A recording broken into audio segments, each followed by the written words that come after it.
Hello, my name is Jared. Welcome to my channel, Keen Reads, and today I thought I'd make a short video that I'm hoping to get some response with, but we'll see how it goes. I recently read a book by Alice Munro called The View from Castle Rock. A little background on Alice Munro. So she is a short story writer from Canada. I think she was born in 1930s, passed away in 2024. And she's been a favorite author of mine since I read her first book. Not her first book, the first book by her that I have read, which was Runaway,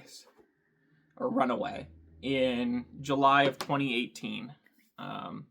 So I've been reading her books for about 8 years or so now, and she wrote solely short stories. I've read almost everything that she's written, so I've read 13 of her short story collections, with this being number 13.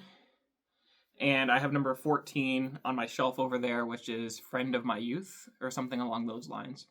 But like I said, Alice Munro was a short story writer from Canada. She kind of revolutionized the modern short story. She does a lot of time travel in her books, not in a sci-fi perspective, but jumping back and forth between different time periods within a single short story that makes it feel like it covers a lot of ground in very few short pages. I'm kind of summarizing there from what the Swedish Academy described her short stories as, so that's not from me. And the reason that the Swedish Academy has given a description of her short stories is because she won the Nobel Prize in Literature in 2013 for her short stories. So fairly well-known author. Would be shocked if most of my audience hadn't heard of her. I don't think I'm bringing anything new to light. But I did want to talk about some controversy related to her. So she passed away in 2024, and 2 months after her passing away, her daughter brought up to the press that Alice Munro's second husband, so this daughter's stepfather, had been sexually abusing her for several years. And when she reported this to her mother, Alice separated from her at this time, her husband, who was the daughter's stepfather. But then she ended up getting back together with him and lived with him until his eventual passing away, I believe, in 2013. And he actually was convicted in 2005.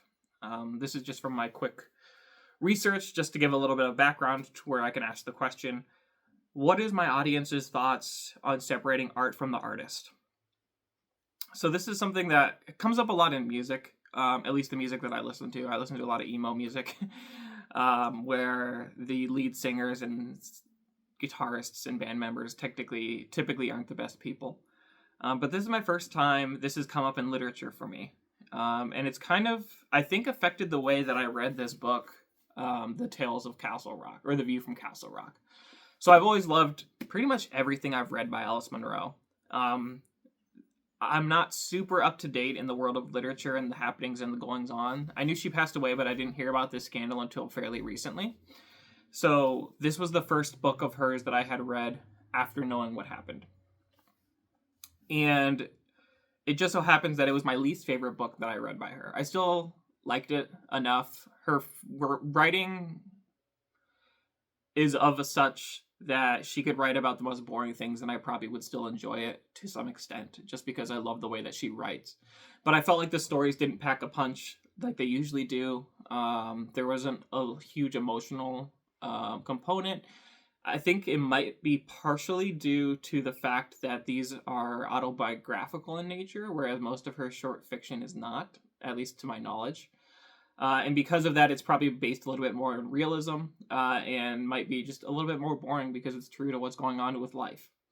But there's also the idea that I kind of had in the back of my head the whole time was, am I not enjoying this as much now just because the view of Alice Munro in my mind is tarnished, and that's affecting my enjoyment of this book? And I kind of can't separate from the two. I'm thinking it's probably just because it was not my cup of tea of a book. But to some extent, I would be shocked if the revelation of her actions did not affect my love of her books as well. So I have one more book of hers that I'm going to read. I will probably read it pretty soon, just to kind of say I've read everything that I've read by her, and I will let you know what I think of it. whether it's another kind of dud like The View from Castle Rock, or if I like it as much as her other books like Runaways or The Lives of Girls and Women and things like that. But I would love for my audience to answer the question, what are your thoughts on separating art from the artist? Does it tarnish the person's view or your view of the person to the point where you get less enjoyment out of the books that you read by them? Or are you able to separate it to the point where you can still enjoy their works? I think one thing that makes it difficult with Alice Munro is she does write about trauma, and it might make her thoughts and opinions and the things that she relates in her books seem a little bit less genuine. So because of that, I think that I did enjoy this less, mainly because the the short story topics didn't interest me, but also partially just because of what I had learned about Alice Munro, which is a first for me. Usually I'm able to kind of separate, at least when it comes to music. I can usually enjoy art from terrible people, if that makes sense. Another example in literature I can think of is Newt Hampson, who was a Nazi sympathizer, but I still have enjoyed the works that he's published. So let me know what you guys think. I figured I'd end this with a little wrap up of what I'm currently reading. So I started this morning Devotions by Mary Oliver. This is selected poetry of Mary Oliver. I read. It looks like it's selections from every one of her poetry collections. So going from most recently, so reverse chronological order. So I read the selections from her most recent book of poetry from 2015 and wasn't really blown away, honestly. I feel like it was trying really hard to be profound. So I'm hoping maybe it gets a little bit more genuine and raw as we go back in time. I'm reading A Room with a View by E.M. Forster.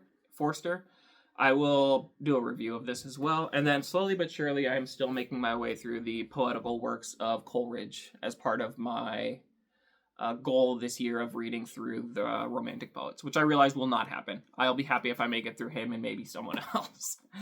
But really the purpose of this video was hoping to make a short video, really to try to elicit a conversation with the audience. So just please comment if you have any thoughts. I would love to get engaged through the comment section. Thanks for watching.